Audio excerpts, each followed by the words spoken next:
And to President Putin, I say, you started this war. You are leading this war. You can stop this war.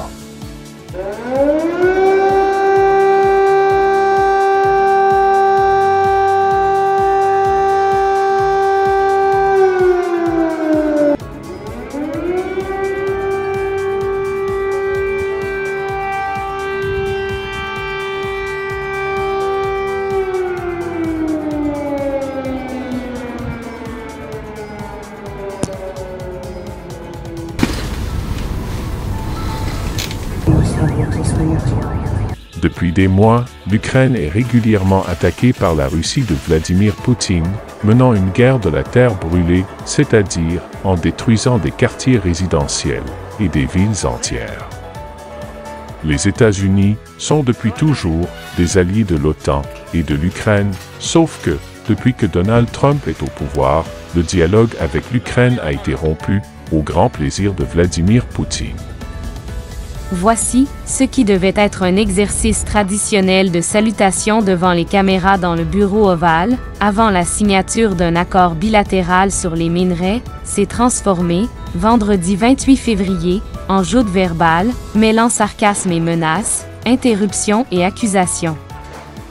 Cette hostilité a été illustrée par l'agressivité sans précédent d'un vice-président américain, J.D. Vance, à l'égard du dirigeant d'un pays démocratique en guerre contre une dictature. Échanges aigres, accusations, menaces, jamais dans l'histoire des États-Unis des divergences n'avaient été exposées aussi crûment et aussi publiquement entre deux alliés qui ne cessent de s'éloigner l'un de l'autre. Le départ précipité du président ukrainien de la Maison-Blanche, manifestement prié de quitter les lieux par ses hôtes, a indiqué qu'un point de rupture avait été atteint, remettant en cause le soutien américain à Kiev. Pour sa part, Vladimir Poutine a enregistré un remarquable succès dans sa guerre contre l'Ukraine, vendredi 28 février. Il l'a obtenu sans tirer le moindre missile, sans avoir même à prononcer un mot. Ce succès, Donald Trump le lui a offert dans le bureau ovale de la Maison-Blanche, à Washington. Indignés par la brutalité de messieurs Trump et Vance ce vendredi 28 février, les dirigeants européens ont très vite exprimé leur soutien à M. Zelensky. Mais l'embuscade tendue au leader ukrainien dans le bureau ovale ne fait que confirmer leurs craintes. La rupture transatlantique est profonde et l'alignement du discours de M. Trump sur celui de M. Poutine laisse présager un renversement d'alliance. L'Europe est désormais seule face à la Russie. Dès le premier jour, décidé de soutenir l'Ukraine et de sanctionner la Russie. Et nous avons bien fait, car c'est non seulement le peuple ukrainien qui lutte avec courage pour sa liberté, mais c'est aussi notre sécurité qui est menacée. La Russie du président Poutine viole nos frontières pour assassiner des opposants, manipule les élections en Roumanie, en Moldavie. Elle organise des attaques numériques contre nos hôpitaux pour en bloquer le fonctionnement. La Russie tente de manipuler nos opinions avec des mensonges diffusés sur les réseaux sociaux.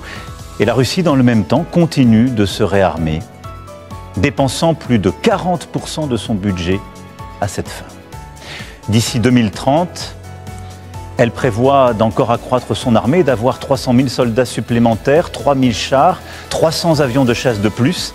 Qui peut donc croire, dans ce contexte, que la Russie d'aujourd'hui s'arrêtera à l'Ukraine? Une fois la paix signée, pour que l'Ukraine ne soit pas à nouveau envahie par la Russie, il nous faut le préparer. Cela passera à coup sûr par un soutien à l'armée ukrainienne dans la durée. Cela passera aussi peut-être par le déploiement de forces européennes. Celles-ci n'iraient pas se battre aujourd'hui, elles n'iraient pas se battre sur la ligne de front, mais elles seraient là, au contraire, une fois la paix signée, pour en garantir le plein respect.